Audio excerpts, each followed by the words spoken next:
Well, the festival season is almost upon us, and no doubt we're all getting lubed up for the well-dressed fudgery that masquerades as a live rock and roll show these days.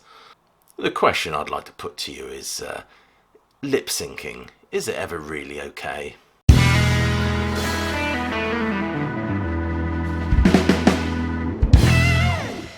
Welcome classic rock fans to a short video on what I consider to be a relatively new phenomena, and that is bands playing to backing tracks. If you're new to this channel, please do click like, subscribe, do check that notification bell, and check some of the links below this video for ways you can support the sterling work done at the channel. It's always much appreciated. Interestingly, Megadeth's Dave Mustaine has recently slammed bands that he calls them lazy bands who rely on pre-recorded tracks during their live performance. Now, I did a video recently, bands, please stop touring, bands that should retire.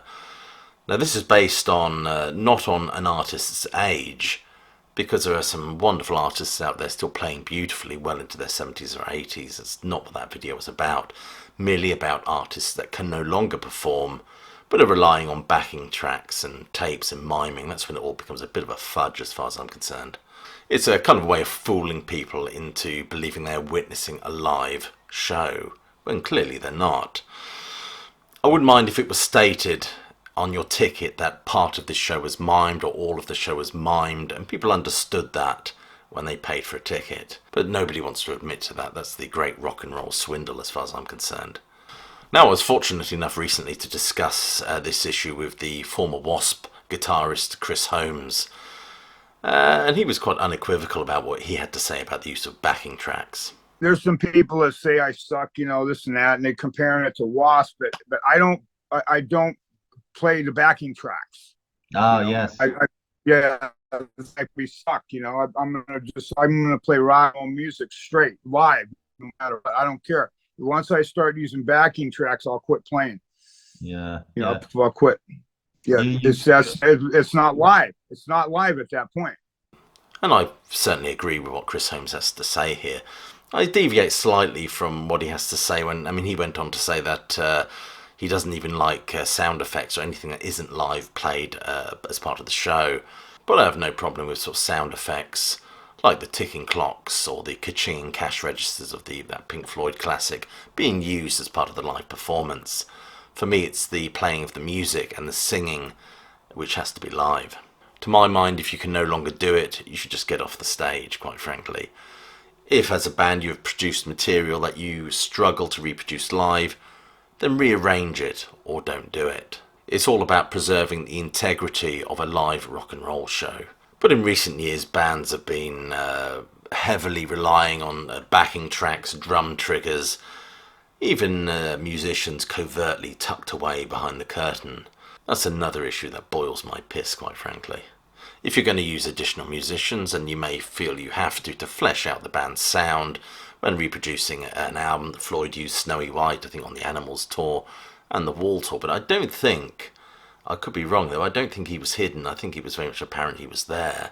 But all this use of trickery and drum triggers and backing tracks is all about trying to make the rock and roll show more consistent. I would say actually they're making it more synthetic.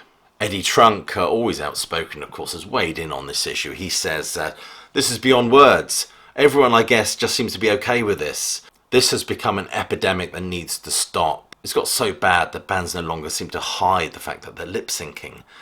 Imagine paying to see a band you love live and it's actually anything but. And imagine you're a band that puts the work in to be live and others don't. They play to a computer and fans talk about how great they sound.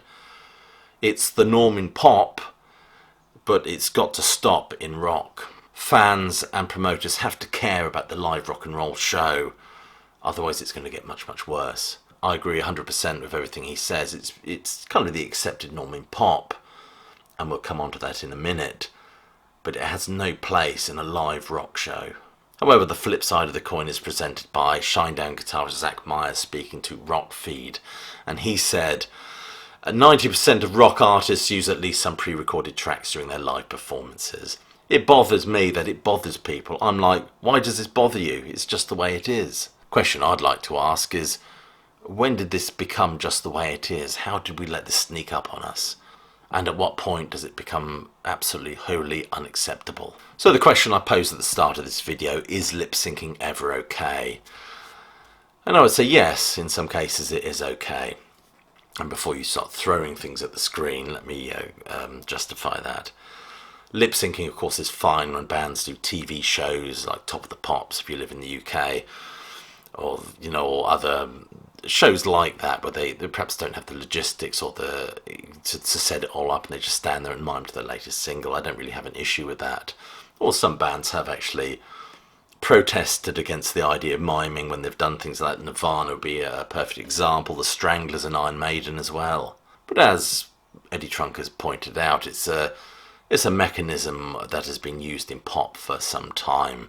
All those pop poodles like Ariana Grande, I think I've said her name correctly, Madonna even, Britney Spears, they've all sung to backing tracks, miming in fact. Now they would argue the genre in which they're performing, the choreography and dance is equally, if not more so, important than the live vocal performance. That would be their argument. And they simply cannot dance to that extreme and sing so it sounds like the record, or even sing well, I suspect. And it's a fair argument, I suppose, although James Brown, he seemed to manage it. But I do get where they come from, and in that genre it seems that the audiences seem to be okay with it as well.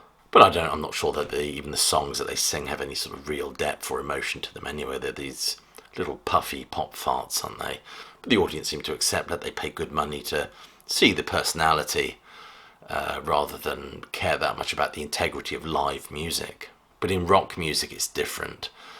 Many are resorting to backing tracks and miming because they just cannot sing anymore. Or sing the songs like they were on the record. I mean, Paul Stanley famously said that when we recorded these songs, we had no idea we'd still be expected to perform them 40 years later. But in the case of Paul Stanley, the dishonesty and the hypocrisy of it is exacerbated by Gene Simmons' 2015 comments when he said that any bands that use backing tracks during their live performances were dishonest. But it seems that they're perhaps not that opposed to using backing tracks themselves. Oh, the lure of the mighty dollar, I suppose. Now, Robert Plant, he's an interesting one. He rearranges those classic Led Zeppelin numbers so he can sing them now within his, feature them in his live repertoire. This I quite like. This is the artist being honest and saying, look, I cannot sing these songs like that anymore. So I either do not perform them, or I sing or perform them like this. And this does happen, of course. I went to see Brian Wilson perform the whole of Pet Sounds, and it was clear that he had musicians and vocalists on that stage who were very much carrying him in many respects, and the audience didn't think any less of him for it. In fact, Al Jardine was there, and his voice was fantastic. For his age, he was still singing like it was 1966. So in a nutshell, I think it's profoundly dishonest for rock artists to be singing or miming during performances. I would take authenticity over consistency any day of the week. Rock and roll for me is defined by the fact that it always had an edge and a danger. I don't want to pay to listen to some pre-recorded pageant, one designed to massage the egos of those that should have left the stage 10 years ago. Anyway, what are your thoughts on this matter? Do weigh in and leave your comments below. Like, subscribe and share this video as well if you think find anyone else that might enjoy it. Other than that, I'll leave you with my closing salvo, which is hope you're well, staying safe, and that you keep listening.